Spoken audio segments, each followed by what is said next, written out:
Bien, comenzamos. Están viendo el Power, ¿cierto? Comenzamos la clase de gases reales.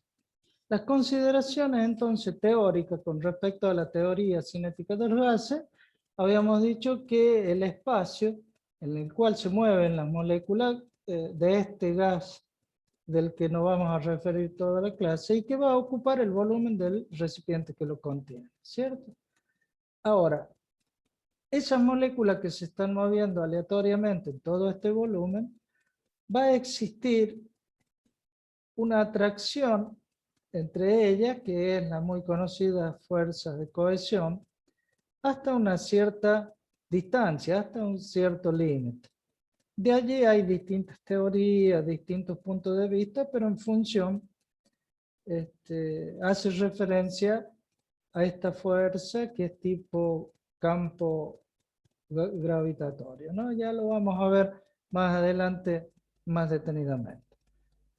En este espacio en el cual las moléculas se mueven aleatoriamente y está limitado por su recipiente, van a encontrar un gran número de choques producidos también en forma aleatoria entre las moléculas y que teóricamente al hablar de los gases ideales o perfectos dijimos que ese choque era perfectamente elástico.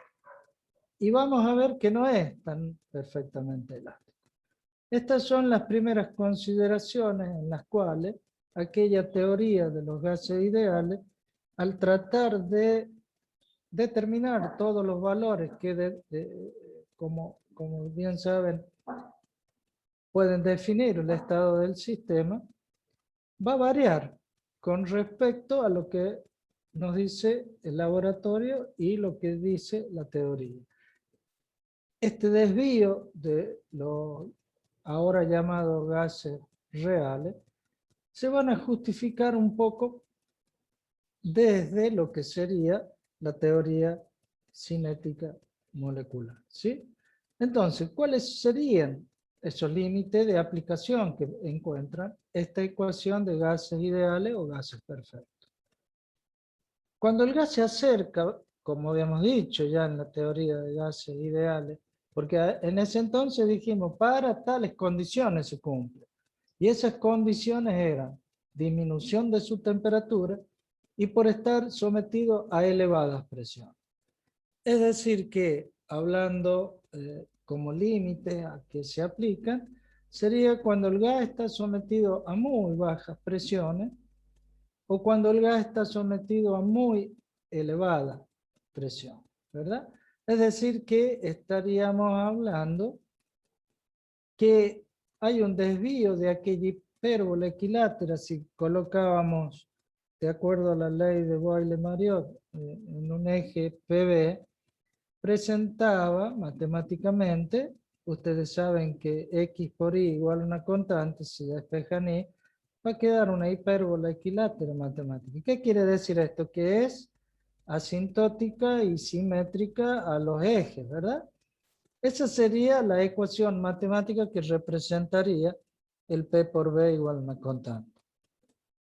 Pero esa ecuación, la cual cumplía o cumpliría los gases ideales o perfectos, se ven afectados por lo que sería su punto característico, que es el punto crítico. ¿Qué era el punto crítico? Pregunto.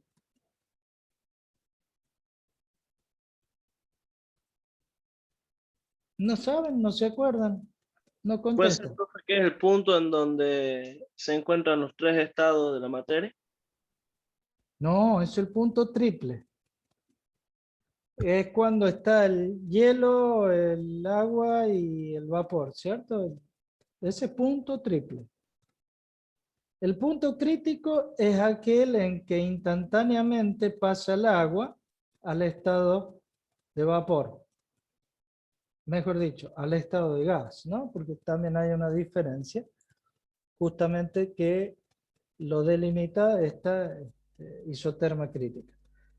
Ustedes saben que cuando van a poner agua a hervir, llega un momento en que la temperatura y la presión permanecen constantes hasta que hay el cambio de estado, hasta que se produce el cambio de estado, hasta la última gota de agua, ¿verdad? Esa temperatura constante permanece de esa manera a medida que se va produciendo la absorción del calor de evaporación de ese líquido hasta transformarlo en vapor.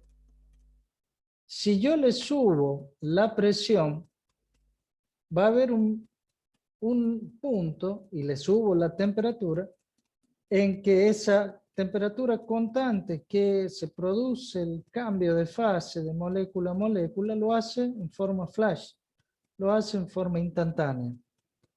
Ese punto en el cual pasa del estado líquido al estado vapor, digamos, en forma instantánea, si se quiere, un poco para didácticamente lo entiendan, se le llama punto crítico. ¿Entienden?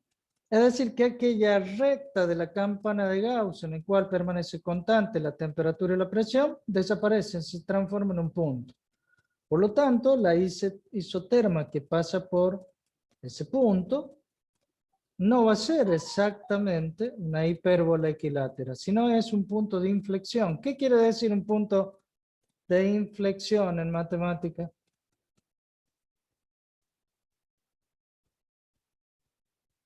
Donde No la se curva acuerda. cambia su concavidad. Perfecto, muy bien, Mariela. Es decir, que viene positiva y pasa a ser negativa. Ese punto de inflexión es una distorsión desde el punto de vista físico. Entonces, desde ese punto hacia arriba, van a ser todas hipérbolas equiláteras perfectas. Y de ese punto, muy por debajo de presiones, baja, con respecto a ese punto crítico, es como que si fuese una horizontal, porque es una gran hipérbola equilátera en el cual nosotros vemos con zoom la deformación. ¿Se entiende? Si ustedes hacen, ¿cómo le llaman ahora cuando amplían la pantalla? Un zoom positivo. Si amplían la imagen, van a obtener esa hipérbola equilátera. Pero pasa por presiones muy bajas con respecto al punto crítico de esa sustancia. Cada sustancia va a tener su punto crítico. Puede ser más, menos temperatura que cada uno de ellos, es decir, varía. Entonces, por muy por arriba de ese punto crítico o muy por abajo de ese punto crítico. ¿Qué pasa en esas condiciones? Y deja de ser ideal el gas. Al revés. Te lo pregunté al revés para ver si me entendí. Por arriba, muy por arriba el punto crítico y muy, muy por abajo, los gases son ideales. Se comportan equiláteramente la ecuación con respecto al eje. Pero si se Claro, acercan, te entendí mal. bien, si se acercan, supongamos que lo vaya enfriando y llegan hasta la isoterma crítica, este punto de inflexión van a tener una alteración, van a tener un cambio en la hipérbola. Entonces, se observó que lamentablemente esos cambios se dan en las condiciones de presión y temperatura normales, es decir, para los cuales nosotros conocemos en los que se desenvuelven los procesos de gases reales. Dicho de otra manera, los gases reales tienen una distorsión en su comportamiento con respecto a la ley de los gases ideales. ¿Y cuáles eran las leyes de los gases ideales?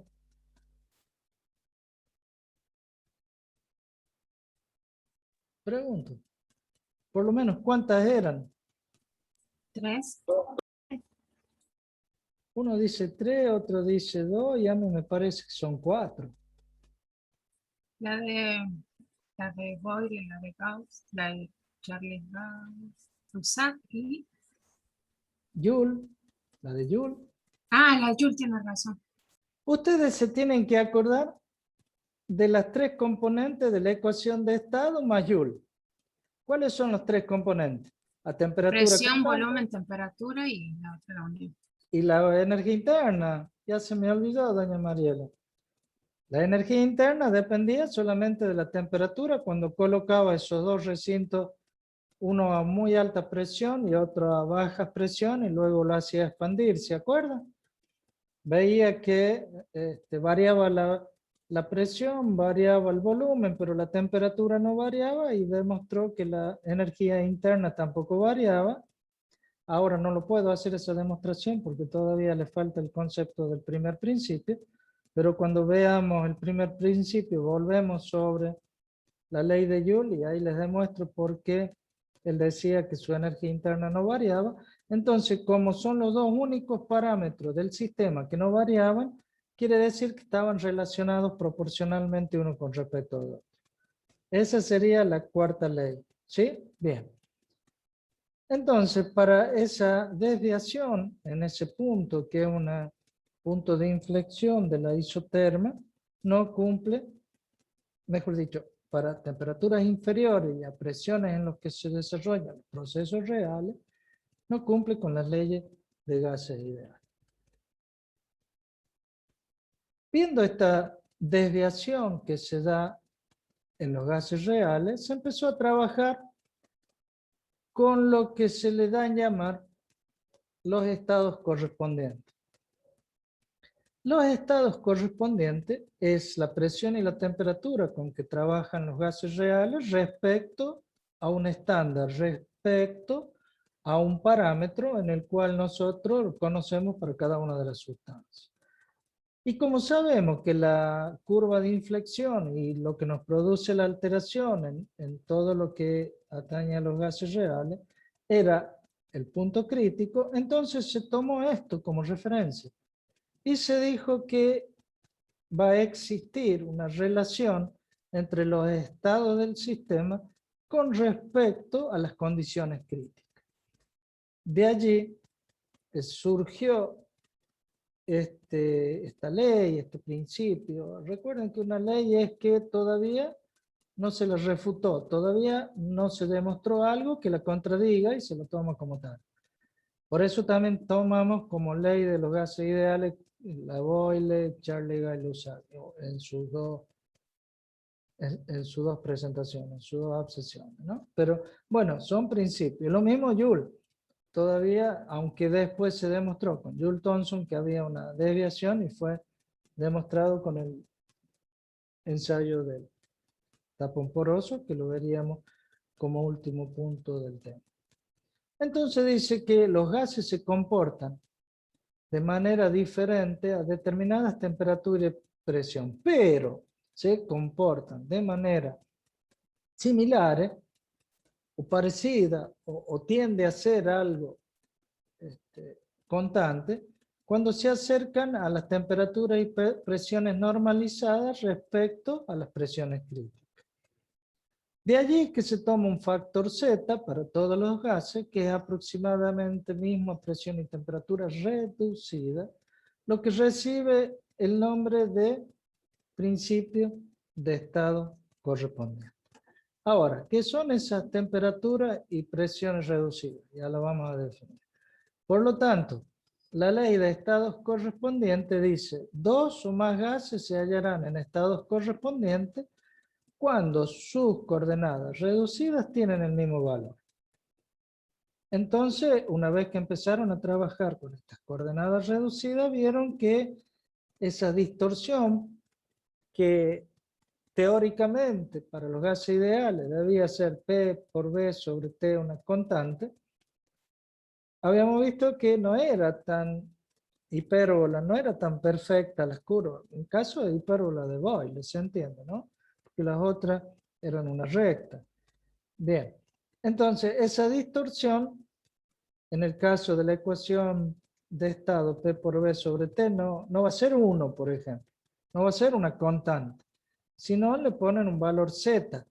Y ese valor Z va a tender a ser el mismo para cuando el gas se encuentre en condiciones de estados correspondientes. ¿Se va entendiendo?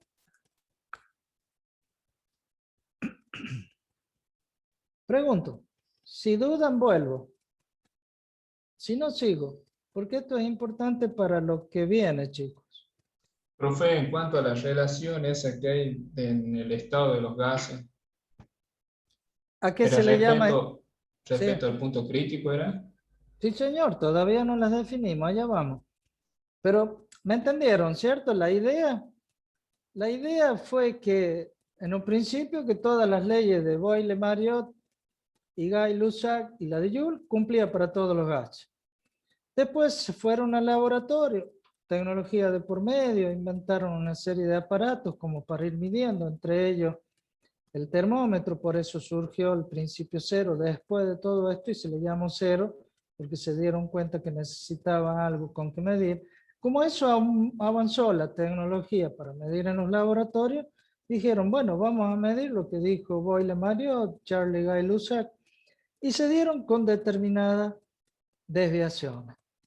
Esas desviaciones se dan porque en la realidad no se pudo obtener los valores que verdaderamente querían. Por ejemplo, si determinadas condiciones de gas, creo que lo habían hecho con dióxido de carbono, bueno, pero ponían un gas a presión y temperatura normales, ¿cuáles serían? De una atmósfera y temperatura de 25 grados Celsius, que haría más 273 sería 293, 273, no, 298, ¿cierto? Y a un volumen constante que ellos los mantenían de esa manera en laboratorio y que creo que lo hacían igual a un volumen específico, ¿no? Lo hacían igual a 1. Entonces, cuando hacen el producto de P por B y T, ¿cuánto tendría que dar? Un valor que, si mal no recuerdo, si ustedes se ponen a ver matemáticamente y lo hacen, creo que era 0,375. Tengan cuidado de poner todo en las mismas unidades, ¿no? Entonces, dijeron, si esto es así, para todos que dé el valor 0,3.75, han empezado a ensayar con distintos gases en las condiciones, gases reales, en las condiciones reales. Y se dieron cuenta que no era igual a 0,375, sino que variaba. Entonces dijeron, no, acá hay una desviación. Luego llevaron todos estos gases que ellos consideraron en el ensayo a presiones altísimas por arriba del punto crítico de cada uno. Bueno, algunos eran mucho más fácil que otros, porque tienen puntos críticos muy bajos, y al tener puntos críticos muy bajos y a la pena darle un poco de presión, ya están muy por arriba del crítico. ¿Se entienden? Por ejemplo, los fluidos refrigerantes tienen un punto crítico muy bajo, entonces era más fácil comprimir determinado fluido con una atmósfera o 2 atmósferas, con cualquier compresor lo obtenían, y se daban cuenta que en esas condiciones se acercaban a 0,3.75. Miren, le estoy diciendo 3.75, me gustaría encontrar el valor, pero bueno, lo que me refiero que era una constante, ¿se entiende? Entonces se dieron cuenta de que para esas condiciones se podía decir que estaban en presencia de gases reales. Y ahí cumplía las famosas leyes de los gases reales. Y luego siempre existe ese espíritu de investigar y curiosidad. Dijeron, ¿y qué pasa a bajas presiones? Tendieron a hacer el vacío. No el absoluto, porque si no eliminarían todas las moléculas. Y lo hacen a muy baja densidad. Y a muy baja densidad significa que una molécula tiene mayor libertad de dirigirse en todo o moverse aleatoriamente en todo su recinto que lo contiene. Entonces, cuando han visto que en esas condiciones también cumplía, empezaron a darse cuenta que existía esto de la isoterma crítica, la cual le producía un punto de inflexión, un cambio en esa curva, que le producía los desmanes en laboratorio y demás. Y la diferencia con los valores que don Van der Waals, que es uno de los primeros que ya vamos a ver, propuso este tipo de teoría. ¿Me van entendiendo? Yo quiero que me entiendan primero la idea, el concepto, y ya vamos a ir a los números, que es lo lindo. ¿Sigo? ¿Hay alguien? Vamos bien, profe. Sí, 0,3.75. Ya le voy a explicar cómo van a obtener ese dato. Reemplazando los valores que ahora vamos a definir. Bien, bueno, vamos allá. Esta ley que necesita, que la ley de estados correspondientes necesita que definamos unos nuevos parámetros de estado con respecto a esa isoterma crítica y dice que dos gases cualquiera tienen valores iguales de presión reducida y temperatura reducida, se dice que lo mismo está, y volumen reducido, que es función de la temperatura, que el volumen en sí es función de la temperatura y presión. Para lo cual está diseñándose ese experimento o lo que quiero llegar a determinar. Quiere decir entonces que esa presión y esa temperatura reducida, que ya enseguida la definimos, va a definir también el volumen reducido, que va a ser una función de lo mismo. Es otra de las formas de expresión de esta ley de estados correspondientes. Van a ver que está diciendo lo mismo que lo que dijimos recién. Dos o más gases se hallarán en estados correspondientes con sus coordenadas. ¿Cuáles son sus coordenadas? Presión, temperatura y volumen. Y si yo digo que si tiene la misma presión, la misma temperatura y a su vez que puedo definir el volumen como una función de la presión y temperatura, quiere decir que tienen los mismos parámetros de estado. ¿Se entiende, chicos? Es una manera de expresión de lo mismo. Vamos a ver entonces que existe lo que dieron en llamar el factor de compresibilidad, Z, para lo cual dijeron, es verdad lo que dice en la ley de gases ideales para las condiciones que habíamos hablado, pero ya no le vamos a llamar P por V sobre T igual a una constante, que era R, la constante del gas en particular. Si no, le vamos a llamar Z teniendo en cuenta R. Es decir, P por V sobre RT igual a un factor de compresibilidad. Es esa compresibilidad que va a decir hasta qué punto yo puedo un gas comprimirlo o no, o de qué manera puedo llegar a tener en cuenta que ese gas al comprimirlo va a funcionar, si se quiera, o se va a manejar dentro de ese recipiente como gas ideal. Ese factor de compresibilidad Z lo puedo definir como el cociente entre el volumen actual con respecto a su volumen ideal. Fíjense ustedes, ese factor Z de compresibilidad es aproximadamente el mismo para todos los gases a la misma temperatura y presión reducida, la cual después a esa presión y temperatura reducida va a definir su tercer parámetro, que es el volumen reducido, ¿cierto? Fíjense allí cómo presenta ese punto de inflexión, ese cambio de concavidad de la curva, que ya no es una hipérbola equilátera, ¿verdad? Entonces, a partir de allí es que se define por la ley esta de estados correspondientes y haber definido a mayores temperaturas que ¿quién? Que la reducida, que la crítica. Por lo tanto, la reducida va a ser el cociente entre la temperatura T que está el gas dividido en su temperatura crítica o en el valor que va a tener su isoterma crítica. Quiere decir que la temperatura a la cual está el gas es tantas veces mayor que la crítica. Ahí sí ya tengo un parámetro de comparación de ese gas en particular.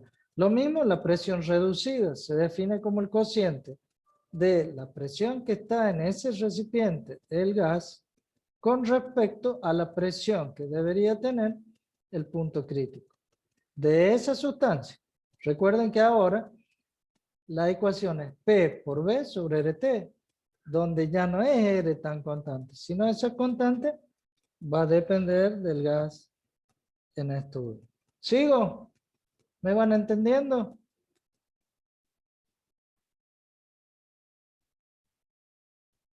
Bien, supongo que sí. ¿Estoy hablando solo? ¿Se me corta el internet o están allí, chicos? Hola. Estamos, profe, estamos. Sí, profe, Ah, estamos. no, porque si no yo sigo hablando y no me contestan, pues yo no los veo, por eso les pregunto. Bien. Ahora, bueno, se me corre, bueno. Es tanto toquetear. Upa. Está velocísimo ahora, bueno. ¿A dónde estaba? No me acostumbro todavía. Pero bueno, esto es lo que se conoce entonces como los estados de correspondientes y es posible determinarlo de acuerdo a una carta que se le llama la carta de compresibilidad, por supuesto, para los distintos gases, con la ayuda de lo que se conocería el tercer parámetro, que es el volumen específico pseudo reducido, que luego encontró una variación y siguió su estudio y su investigación. En su primer momento, ese volumen específico pseudo reducido se definió como el volumen actual dividido en la constante del gas sobre la temperatura crítica sobre el punto crítico, que es lo mismo que veíamos allá, nada más que del numerador lo paso al denominador, es lo mismo. Nada más que la temperatura crítica con respecto también a la presión crítica. Y era el volumen actual. Es decir, que este volumen pseudo reducido era el cociente actual del volumen actual, perdón, con respecto a ese volumen. ¿Y cuál era el volumen que definían como ideal? Al R T crítico sobre P crítico. Esto es lo que se definió en un primer momento, el volumen. Allí es donde está un poco la investigación, el desarrollo y la inquietud de los investigadores. Determinar exactamente cuál era el volumen, cuál es el volumen ideal que deben ocupar los gases reales. No se olviden que en función de ello yo podía determinar Z. Esa variación que encontramos de la ley de los estados correspondientes es en parte los resultados de años de investigación y muchísimos datos, información de investigación con respecto a los distintos volúmenes que se podían obtener aplicando la ecuación de estado en distintos puntos, ¿no? Es decir, que iban aplicando la ecuación de estado en los distintos puntos y eso se hacía, se hace una curva con respecto a un valor que era la coordenada reducida. En este caso empezaron a medir lo que sería en el eje de ordenada Z y en el eje de la X el valor de la presión reducida. Nos dejaba en el medio la isoterma porque eso es lo que tendían a ver. Luego viene la modificación de esos estados correspondientes. Sigue la investigación con respecto al volumen crítico ideal, al que se define ahora como, fíjense, volumen crítico ideal, como la relación entre, siempre teniendo en cuenta el PVT principal, ¿no?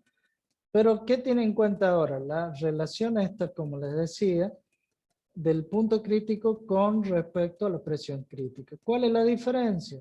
Volvamos a la anterior. ¿Cómo era? ¿A dónde estaba? Fíjense que yo tomaba como pseudo reducido como temperatura crítica y volumen crítico, un volumen pseudo reducido. Luego ese pseudo reducido se lo puede llamar volumen crítico ideal. Bien, donde R sigue siendo la constante del gas particular que se obtenía como la constante universal dividido en su peso molecular, ¿verdad? Bien, entonces se establece de esa manera el volumen reducido ideal como el cociente. Lo aplican y tenemos el valor del cociente Z. Bueno, no, primero multiplicamos y dividimos por el volumen crítico justamente para encontrar el Z. Fíjense que yo multiplico y divido mi volumen crítico y la ecuación no se altera de este volumen reducido ideal. ¿Me van siguiendo, chicos? Al hacer ese artificio matemático, aparece el Z. Entonces digo que ese volumen reducido ideal también es función de la presión reducida y temperatura reducida. Un poco estoy demostrando la veracidad de esto dicho. Ese volumen que contenía o que contendrían las moléculas de ese gas real va a depender de esa definición de presión reducida como el cociente entre la presión que está el gas con respecto a la crítica y la temperatura reducida de la temperatura que se encuentra ese gas respecto a su crítica. De allí nace, por definición, que ya habíamos visto hace rato, antes de empezar todo esto, el Z, que era volumen actual sobre el ideal, pero ahora lo decimos que es igual a un Z, pero de acuerdo a la ecuación que acabamos de ver, crítica. ¿Se va entendiendo, chicos? ¿Por qué? Porque la ecuación misma, PBC crítico, me determina el C crítico. Por lo tanto, yo puedo decir que el Z crítico, si lo quieren llamar así, es el volumen reducido ideal con respecto al volumen reducido. Y allí sí, establecemos ya un valor que no se altera mucho con respecto a distintos gases, porque la idea era probar distintos gases. Creo que el que más investigó es Hover, que lo hizo con nitrógeno, dióxido de carbono, no me acuerdo qué otro gas, ya lo vemos chicos, pero la curva lo hizo con varios gases, los cuales obtuvo valores muy parecidos y hizo su gráfico, justamente se llama gráfico de Nelson-Over, y los gases, este libro no me dice, pero era dióxido de carbono. No nos vamos a quedar con la duda porque es lo peor que puede suceder. Aguárdenme un segundo. Ya le digo con qué se puso a jugar Donover. Con Nelson y Donover.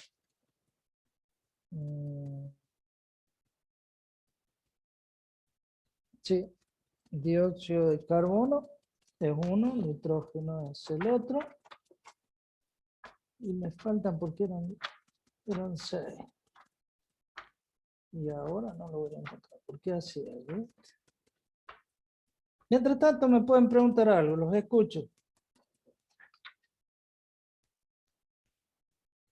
¿No tienen ninguna pregunta? ¿Se me durmieron? ¿Me van entendiendo, chicos? Sí, profe, todo bien hasta ahora. Bueno, acá está. Miren, trabajaron con... Para que sepan, estos temas los saco del Sengelball, los saco de Ingeniería Termodinámica de Rasput, tercera, y de Faco Rorrey, la última edición, ¿no? Que es curso de termodinámica. Y los gases que se pusieron a investigar y a desarrollar las ecuaciones es del metano, etileno, etano, propano, N-butano, isopentano, N-pentano y nitrógeno, dióxido de carbono y vapor de agua. Miren ustedes. 2, 4, 5, 6, 7, 8, 9, 10 gases estudiaron. En su gráfico, que sería Z en el eje de las Y ordenada con respecto a las presiones reducidas.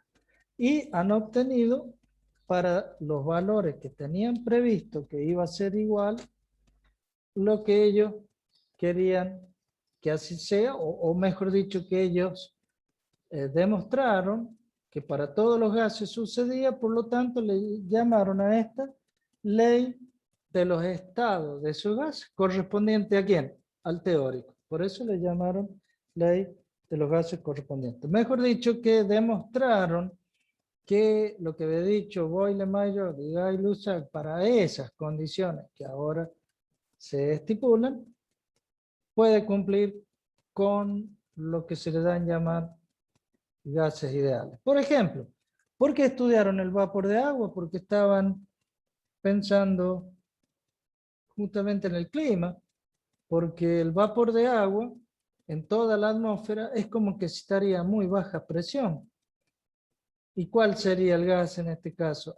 Mejor dicho, ¿cuál sería el recinto de este gas en este caso? Y toda la atmósfera. Fíjense qué baja presión tendría el gas, vapor de agua, gas, ¿no? Entre comillas, gas. Ya vamos a ver la diferencia entre vapor y gas.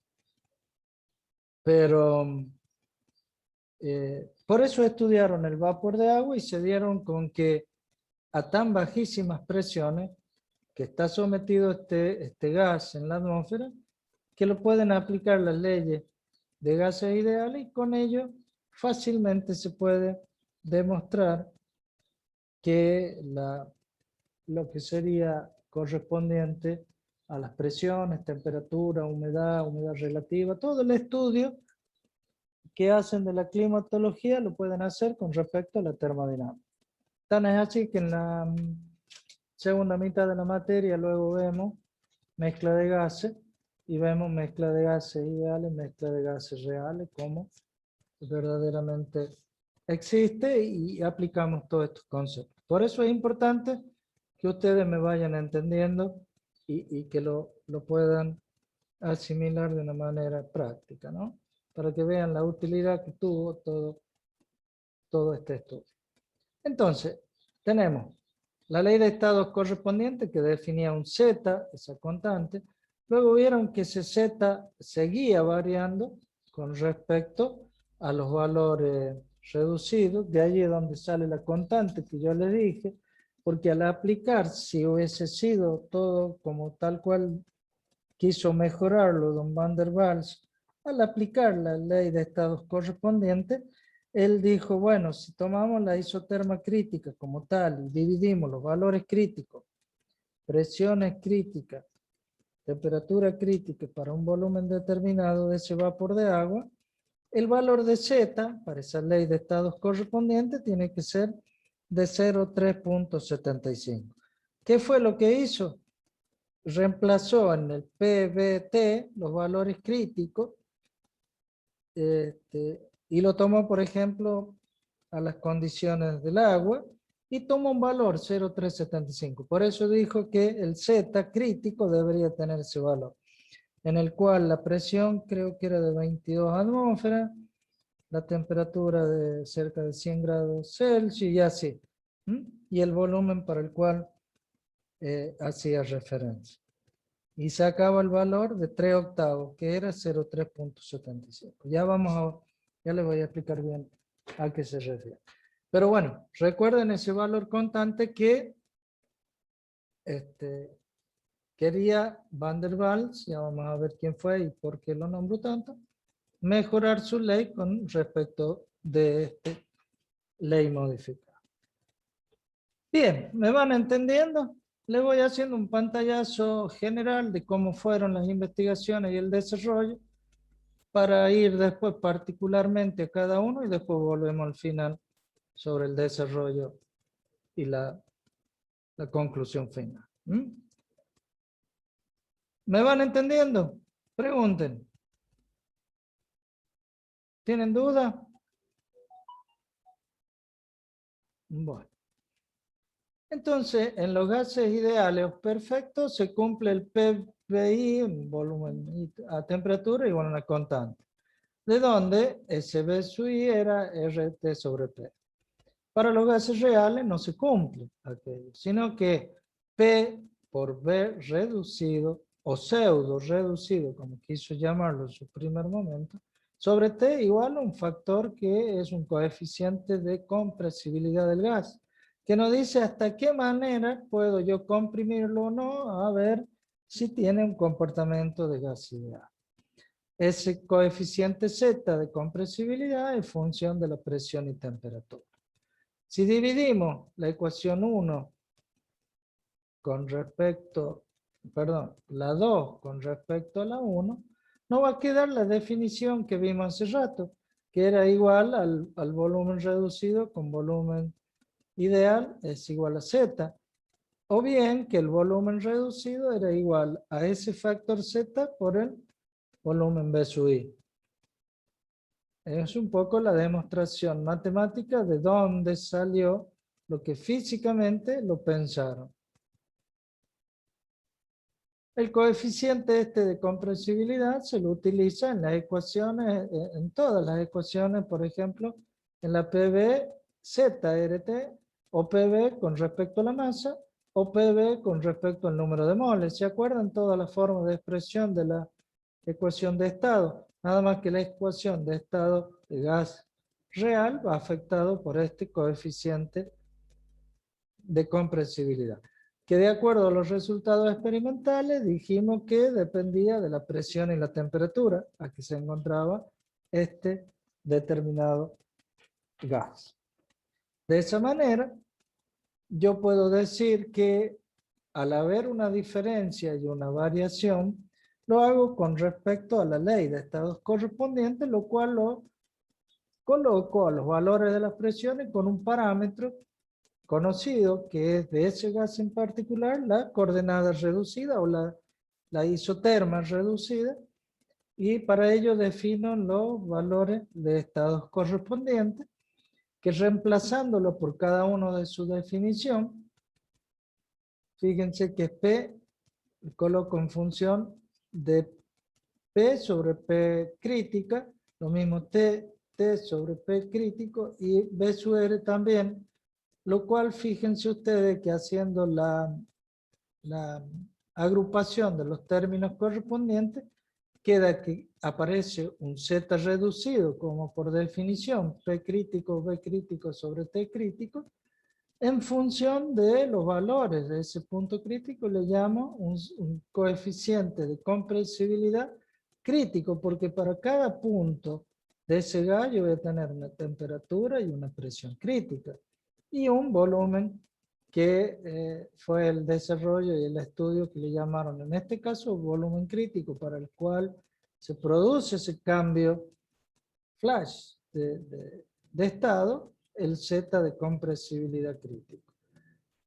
Y van a ver que ese volumen reducido e ideal, como lo habíamos definido, era el volumen reducido por el Z crítico, que a su vez lo puedo colocar como el producto de Z en función de su temperatura y su presión, como habíamos definido hace rato. Por lo cual queda demostrado que el Z, aquel original primero, también es una función de la presión reducida y temperatura reducida.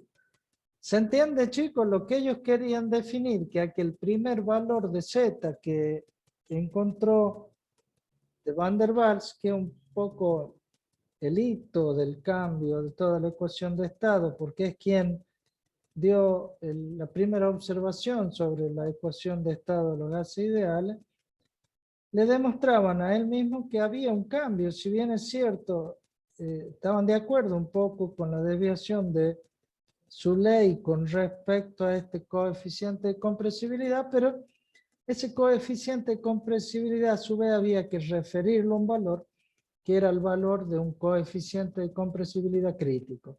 Por lo tanto, si Z va a depender del Z crítico, de una función que va a depender de su temperatura y presión reducida, que a su vez también interpretaban que dependía Z, entonces el Z final va a depender de la presión reducida y temperatura reducida. ¿Se entiende? En definitiva, ese Z del cual, esa constante que me permite a mí incorporar un valor constante en esa ecuación para asemejar a esa proporcionalidad a una ecuación, demostraron que dependía de la presión reducida y temperatura reducida. ¿Se entiende? ¿Qué significa? ¿Para qué quiero saber que el Z está más o menos alejado?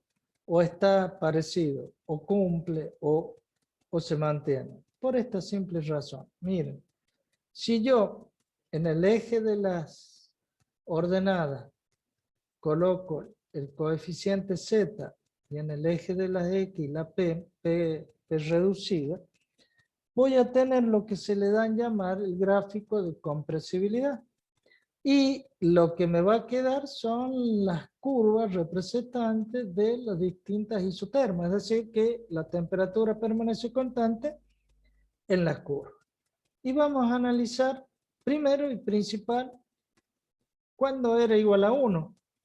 Cuando se cumplía que el P por V sobre RT era igual a 1, quiere decir que el gas era ideal. Entonces, en este caso, yo podía decir que R era igual a P por V sobre T, que también era igual al factor de compresibilidad. O decir que P por V sobre RT es igual a 1, es decir, que estamos en presencia de un gas ideal. Este es el punto de referencia, en el cual expresa que ese volumen reducido es igual al volumen reducido ideal. Recuerden que, a ver, voy a tener que volver. Permítanme volver para que me entiendan de qué estoy hablando. Yo había definido el Z, acá, el volumen actual o volumen, o si no, había definido por acá donde andaba. Acá está. Este Z, con respecto al crítico, era el B sub RI respecto del B sub R. ¿Sí? Entonces, si Z es igual a 1, ¿qué quiere decir? Que los dos volúmenes estos son iguales, ¿verdad? Acá está, lo van a ver mejor cuando hicimos el cociente de las dos ecuaciones. Es decir, el volumen reducido con el ideal. O si lo quieren llamar real, porque algunos autores le llaman real también. Y el teórico. ¿Cuándo va a ser 1? Y fíjense en función de la ecuación, cuando sea un gas ideal. O dicho de otra manera, cuando ese volumen real o reducido, si lo quieren llamar reducido, ¿en qué sentido? En el volumen que ocuparía el gas. Ya vamos a ver por qué. Con respecto al ideal, sin ser reducido, es 1, quiere decir que estamos en presencia de un gas ideal. Aunque el gas ideal es para cuando el Z vale 1. Ahora, ¿qué pasa cuando Z es mayor o menor que 1? Analicemos cuando Z es menor. En ese caso, si Z es menor, es porque ese volumen real o reducido es menor que el volumen B sub I. Miren. ¿A dónde estaba más práctico? Acá. En este cociente, si Z es menor a 1, ¿qué significa? Que el volumen real es menor que el volumen ideal. Por eso es 0, y algo. Es menor a 1. 0,99, 0,89. No llega a 1. ¿Sí? En ese caso, ¿qué significa? Físicamente. Que el gas real, para una misma condición de presión y temperatura, ocupa menos volumen que el ideal. Por lo tanto, el gas real es más compresible. ¿Por qué? Porque va a ocupar un volumen más pequeño. Analicemos si es Z mayor a 1. En este caso, el volumen reducido o volumen real es mayor a 1, mayor al volumen ideal. ¿Qué significa? Que el gas real es menos compresible. Yo trato de comprimirlo a ese valor ideal, pero no puedo, siempre queda una parte más grande ese volumen para esas condiciones de presión y temperatura. Entonces yo digo, es decir, cuando quiero llegar a tener el mismo valor de presión y temperatura, a eso me refiero. Hago el cociente y tengo 1 punto y algo, es mayor. Fíjense cómo son las curvas. Cómo es para uno mayor, cómo es para uno menor y cómo sería en el caso de el volumen para los gases ideales. ¿Me entienden? Pregunto y pregunten. Fíjense para lo que me sirve. en conclusión, quiere decir que cuando yo obtengo el Z, lo que me está diciendo es que tan fácil es comprimir o no un gas en las condiciones de presión y temperatura normales, por ejemplo. Entonces, si ese gas es fácilmente compresible, ¿cuál sería entonces el valor? Y como lo puedo comprimir muy fácilmente, voy a obtener menos que el ideal, por lo tanto va a ser 0, y algo el Z. Por lo tanto, se vendría por abajo. Y si no lo puedo comprimir muy fácilmente y siempre me queda un remanente dado, por más que quiera hacerlo muy parecido a presiones muy bajas, siempre o es 1 o mayor a 1.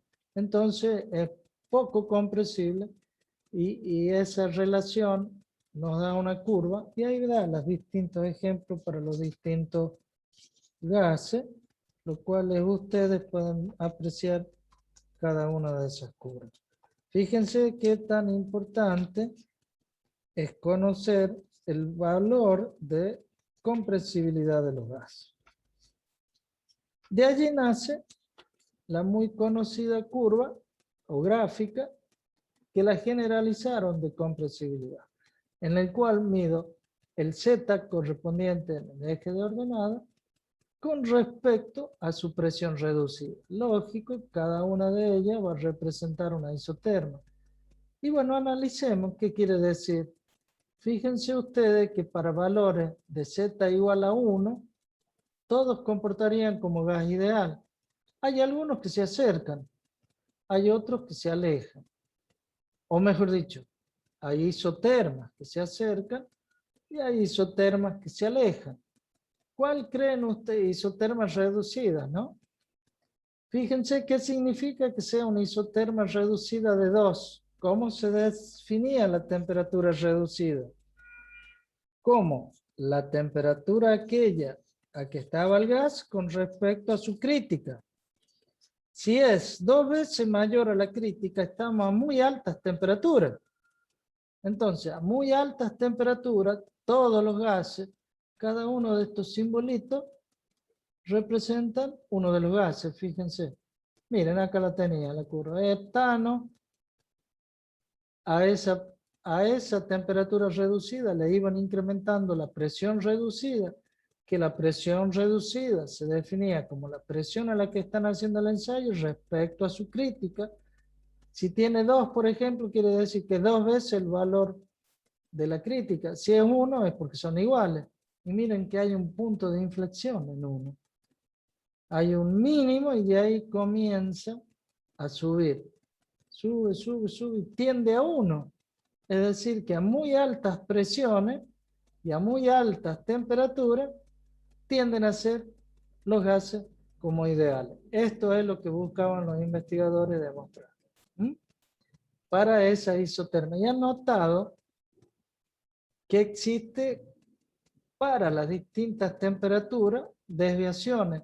Y lógicamente, cuando la temperatura es 1, quiere decir que la temperatura a la que está haciendo el ensayo con respecto a la crítica son iguales, es la mayor desviación.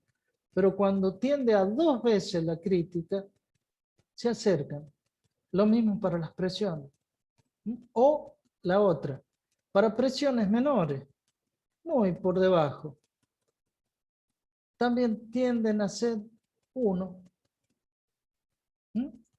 Esta es la condición principal, a muy altas temperaturas, con respecto a un parámetro que yo lo mido, que es la crítica, y a las presiones críticas, tienden a 1, dicho de otra manera.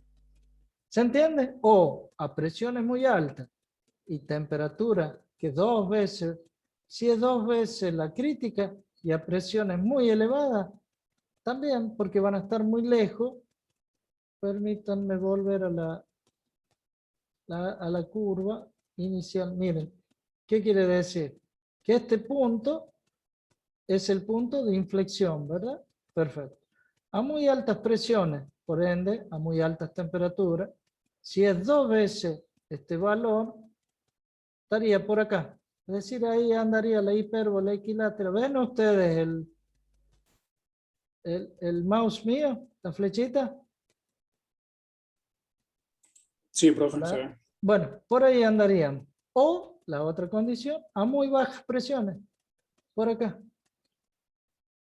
Eso es lo que demostraron con toda esta ecuación y todo este desarrollo de conocimiento, que en el gráfico de Nelson Over, creo que esto lo da como Over, ¿no? Pero es Nelson Over el gráfico. Allí vieron que para estos 10 gases que ellos han estudiado se comportan más o menos iguales.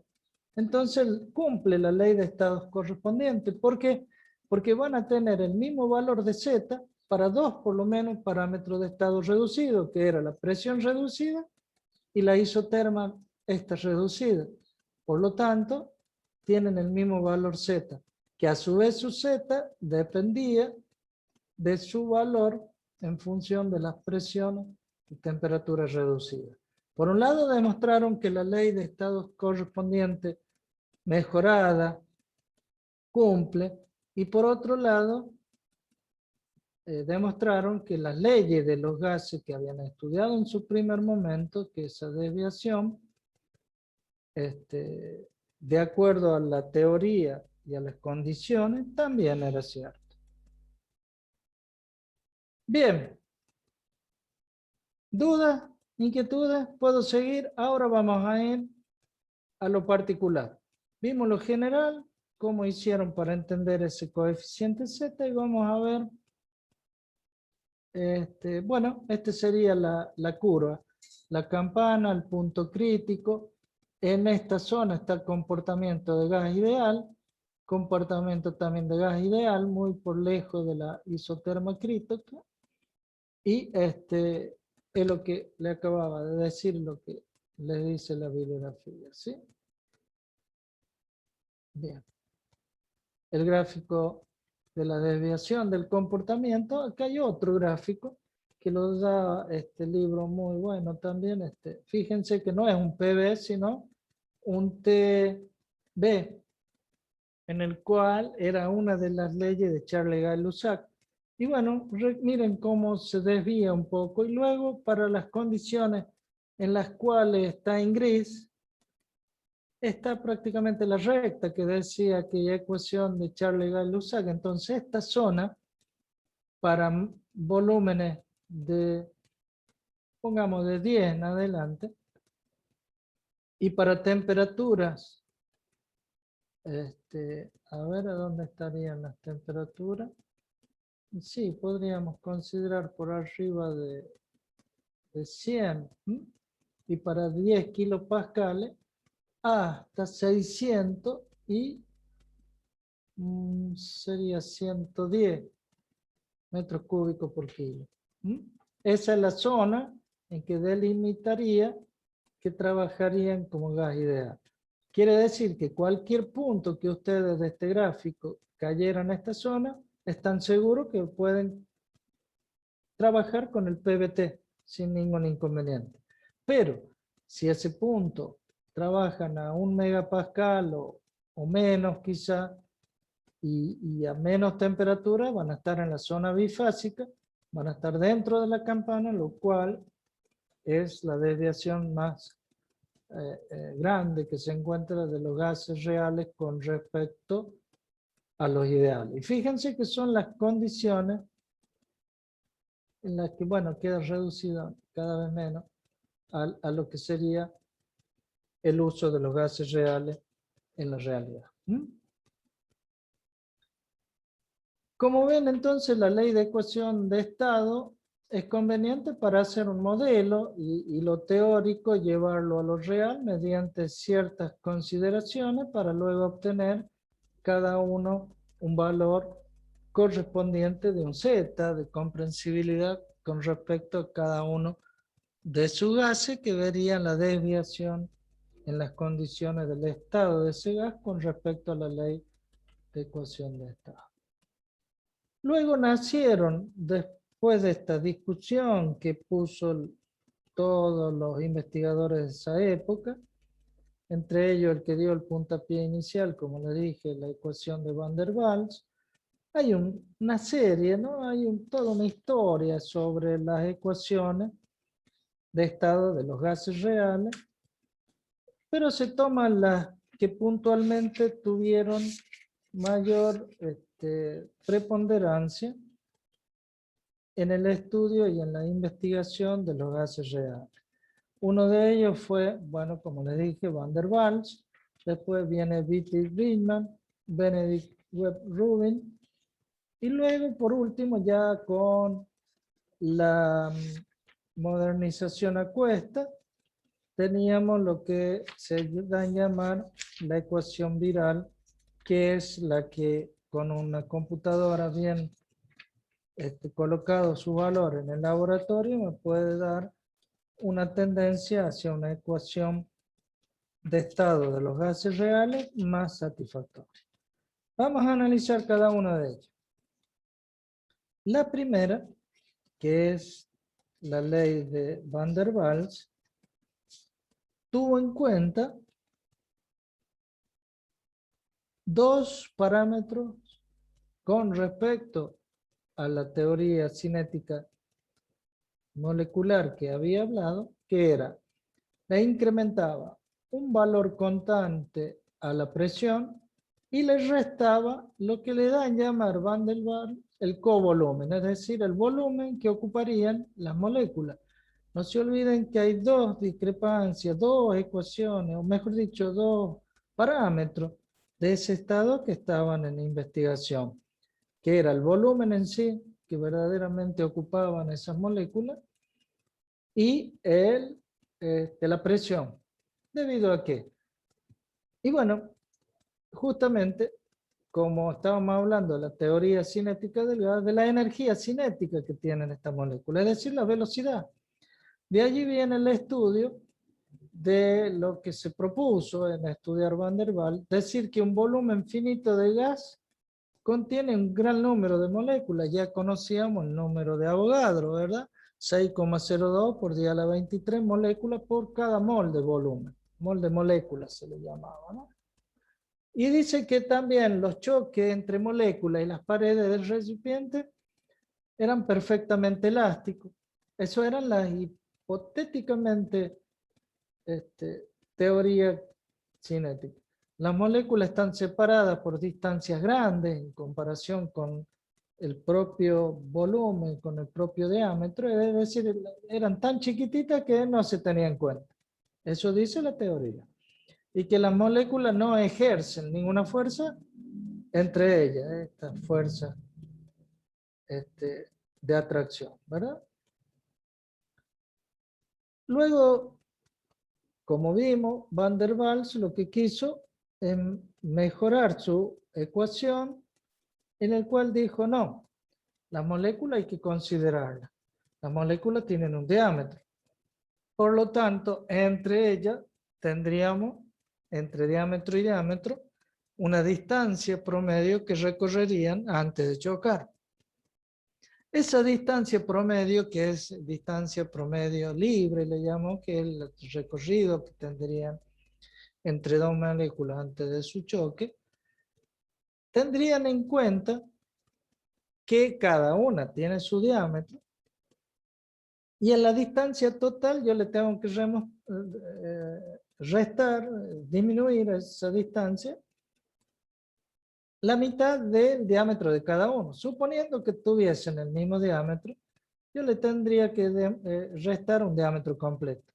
Dado que tengo un diámetro, medio diámetro acá y un medio diámetro acá, lo que me haría un diámetro menos. Entonces, la distancia mínima libre va a ser esa distancia de centro a centro menos el diámetro. ¿Me van entendiendo?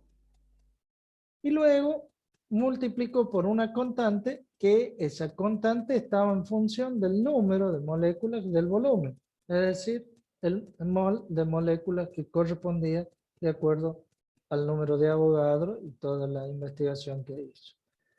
Por lo tanto, esa relación de disminución de trayectoria es el cociente del promedio medio libre que tenía con respecto al teórico, que si lo colocamos en función de lo que él definió, nos queda este cociente, que es lo mismo colocar con respecto a la relación anterior, 1 menos K por D sobre lambda, siendo D el diámetro de la molécula y lambda la distancia entre choque que correspondería. Entonces, la trayectoria media libre se disminuye con esa relación teniendo en cuenta el volumen y el diámetro de esas moléculas. ¿En qué proporción? Y en la relación que existe entre esa distancia media libre y la distancia teórica. ¿Se entiende, chicos? Dicho de otra manera, Van der Waals estaba demostrando que las moléculas tenían un volumen. Y si yo al volumen total le resto el volumen de las moléculas, se le da a llamar lo que él llamó covolumen. ¿Se entiende? Por favor, pregunten.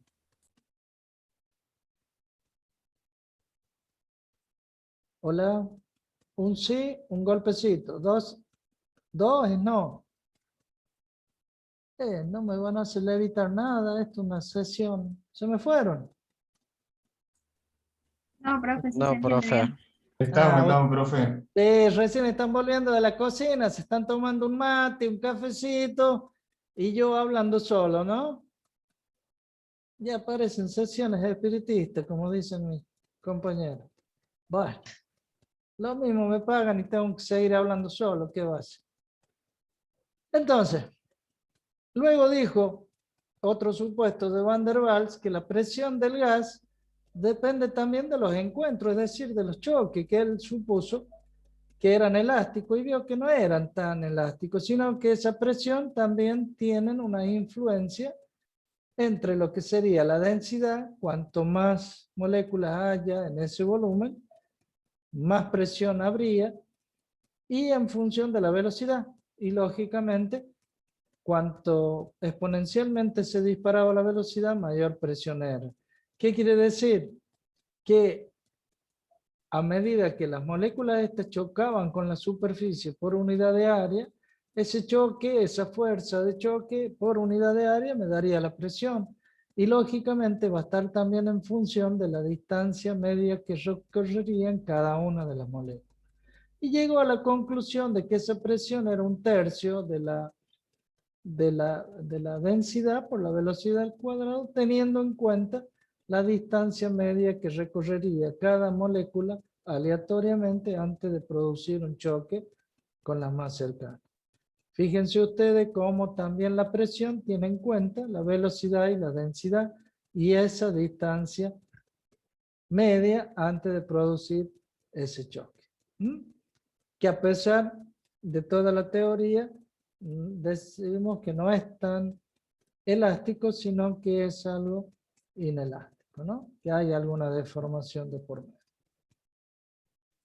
Entonces, para esa densidad ρ, el volumen sería B menos el volumen o el covolumen para una distancia promedio que está en función de la distancia media recorrida.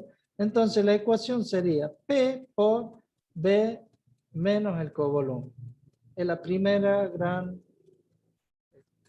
mejora que le hace Van der Waals con esa idea del volumen. Luego también analizó la fuerza de cohesión que me van a determinar la presión y en distintas formas de investigación dijo que esa presión era en función de los choques que tenían las moléculas con respecto a su pared del recipiente que lo contenía y que era proporcional a la cantidad de moléculas que tiene, de tal forma que cuanto más moléculas tiene este gas, más van a chocar con la pared y mayor va a ser su presión. Por otro lado, decía que esa fuerza de cohesión, al existir una gran cantidad de moléculas, había tanto de atracción como de repulsión para una determinada distancia intermolecular, tal que la resultante era 0 en el seno. Pero ¿qué pasa cuando se acercan a al límite, que sería el recipiente que lo contiene. No va a haber otra molécula que traten de retenerla, sino que va a rebotar, va a haber una resultante. Esa resultante de toda la interferencia que hay con respecto a la superficie en esa unidad de área, es como si hubiese un campo gravitacional que todas las moléculas las tiende hacia el interior. Por lo tanto, esa fuerza P1 que aparece va a ser proporcional, como les dije, por un lado a la fuerza esta resultante de la cohesión, y por otro lado a la cantidad que haya, es decir, cuanto más proporcional sea, es decir, cuanto más alta sea el número de moléculas, mayor va a ser esa resultante. Por lo tanto, va a quedar como una función multiplicada otra vez por la densidad cuadrática, ¿verdad? Y como habíamos definido que esa densidad es inversa al volumen específico, es lo mismo colocar A sobre B cuadrado, que es así como nace la segunda gran constante de Van der Waals, que es esa constante de proporcionalidad de P sobre esa gran cantidad de moléculas a esa velocidad que producían ese choque. Y queda de esa manera la muy conocida primera ecuación de estado de los gases reales de Van der Waals. Luego vino el estudio de estas constantes, y es por eso que aparece la ecuación de estado de Beatty-Bridgman, en el cual le agrega otros componentes al covolumen y a la presión. Y otras constantes, en este caso investigó que dependen de 6 constantes que las tabuló. Cada una de las constantes va a dar un valor más cercano al comportamiento de un gas ideal. Es así que nace la ley de Beatty-Bridgman. Luego viene la ecuación de Benedict-Rubin, donde va agregándose cada vez más constante y más términos a la ecuación, de tal forma que de esa manera tienen, bueno, ahí intervendría ya la termodinámica estadística, donde tiene en cuenta una serie de atracciones y repulsiones y distancias, donde las constantes van a ir cambiando a medida que esa distancia intermolecular se hagan de un determinado valor, porque más allá de un determinado límite están las de atracción. Se empiezan a atraer, cuanto más se atraen, luego existe la repulsión. Bueno, todo eso se fue estudiando, ya van apareciendo las constantes, hasta que al último está la ecuación viral, en el que tiene en cuenta el famoso PBT-RT, pero cada uno, fíjense, es proporcional a la temperatura, que es una función exponencial, e inversamente proporcional al volumen. También, a medida que le va agregando más términos a esta ecuación, mayor cantidad de ítem tiene el valor obtenido de aquel valor z que yo tendía a igualar, del cual me asemeja las ecuaciones más a la realidad. Todo este estudio lógico se hace con grandes computadoras y grandes aparatos que me permiten demostrar que al agregar viralmente una relación de cada una de las constantes con la temperatura de forma proporcional e inversamente proporcional al volumen en forma exponencial. Fíjense que va cuadrático, luego cubo, a la cuarta y así sucesivamente, ¿sí?